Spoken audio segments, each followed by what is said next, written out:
L'auteur de cette vidéo s'est auto-censuré afin de respecter le texte controversé du Code de la communication, adopté à Madagascar.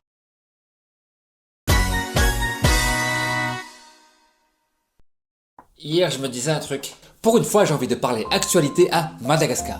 Oui, parce que ces dernières semaines, ça a un petit peu zouké à Mada. Ouais, non, pas ce genre de zouk en fait.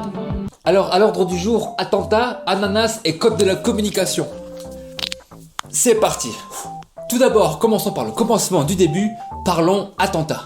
Oui, le mot est lâché. Oui, car il y a eu un attentat à Madagascar. Oui, bon, il est quasiment passé inaperçu auprès de la communauté internationale, mais bon, rappelons les faits. Une grenade a été lancée dans la foule lors d'un concert à Mamasne, le stade de la capitale malgache, faisant 3 morts dont un bébé. Et cela s'est déroulé un 26 juin, lors de la fête de l'indépendance de Madagascar. Oui, tu as bien compris, un attentat lors de la fête de l'indépendance. Pour te donner une image, c'est un peu comme un attentat un 14 juillet en France ou un 4 juillet aux États-Unis. Bon, tu vois un peu le truc. Alors oui, bien sûr, ça rappelle les attentats qui se déroulent un peu partout dans le monde. Sauf qu'une chose me tire le pied dans l'esprit quand même. Les attentats du 11 septembre aux États-Unis ont été revendiqués par Al-Qaïda, une menace externe, donc forcément ça a renforcé les liens des Américains. Les attentats du 13 novembre à Paris ont été revendiqués par Daesh, une menace externe, donc là pareil, ça a renforcé les liens des Français. Sauf que là, à Madagascar, l'attentat aurait été commis par des Malgaches. Oui, d'accord, on va même dire Malagas, hein, Malagas, parce que bon, je sais que certains n'aiment pas le mot malgache, je me suis déjà fait lyncher plusieurs fois sur YouTube. Donc ouais, c'est une menace interne. Alors là, moi je dis bravo l'unité. Super. Ah bah là, on montre bien l'exemple aux jeunes, hein. Ça met l'ambiance, hein. Donc oui, ça a fait la une des journaux à Madagascar. Mais bon, je vous rassure, ça n'a pas duré longtemps. Et oui, car une affaire a éclaté au grand jour, c'est l'Ananas Gate. Quoi? Alors l'Ananas Gate, c'est quoi? Rappelons les faits. 26 juin, fête de l'indépendance de Madagascar, un peu plus tôt dans la journée, Une robe a attiré l'attention du public. jusque-là, tout va bien. Oui, bon, parce que après enquête, cela s'avère être une modeste robe Dolce Gabbana pour la simple petite somme de 7 745 $. Ouais, alors en euros de tête, avec le cours actuel, racine carrée de 2 fois Pythagore A plus B carré, 6 997,52 €. Et en arrière, 24 550 000. Ouais, non. Rappelle-moi la position de Madagascar dans le classement FMI. Ah, 5e. Hein? En commençant par la fin en fait. Cette affaire a fait le buzz. Ah, sacré ananas. J'avoue, la mode, c'est pas trop mon délire. Du coup, je préfère demander l'avis d'une experte. Alors Christina, qu'est-ce que t'en penses? Ça ne va à personne, ça.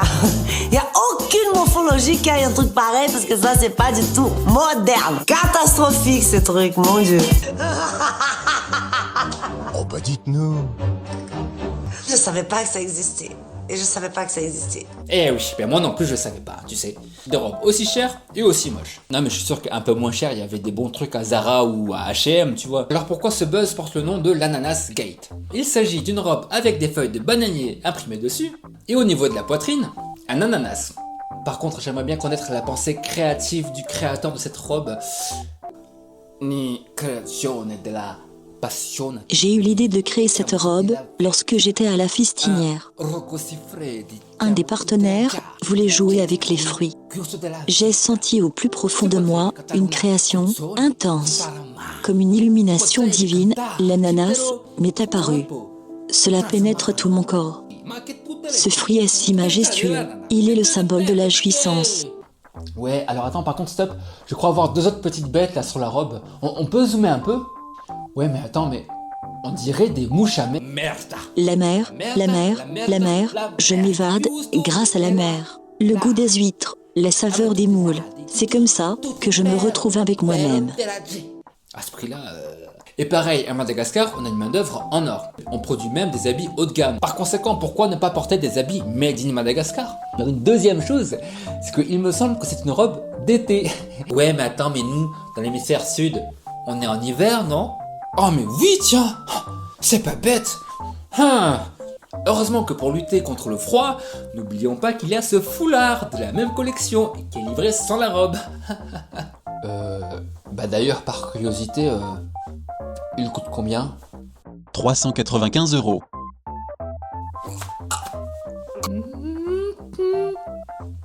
c'est cher, c'est cher. En faisant mes petites recherches sur internet, j'ai découvert qu'il y avait un concours. Pineapple Fancy Dress Competition.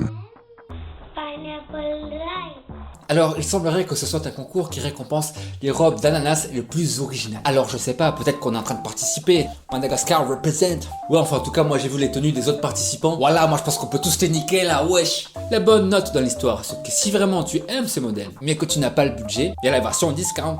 Tu cherches un déguisement pour Halloween?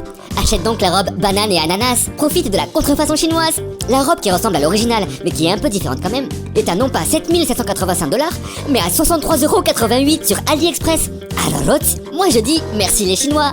Et si tu peux pas commander sur internet, rassure-toi, car elle est à Madagascar dans les marchés, à Mahamas, Béorirk. Alors cela a ajouté une fine couche de débat supplémentaire. La robe observée ce jour-là est une originale ou une contrefaçon? Eh bien je vais te dire, dans les deux cas, ça revient au même. Alors soit elle porte une robe à 7 745 $ dans un des pays les plus pauvres du monde, et dans ce cas-là, le respect il a disparu.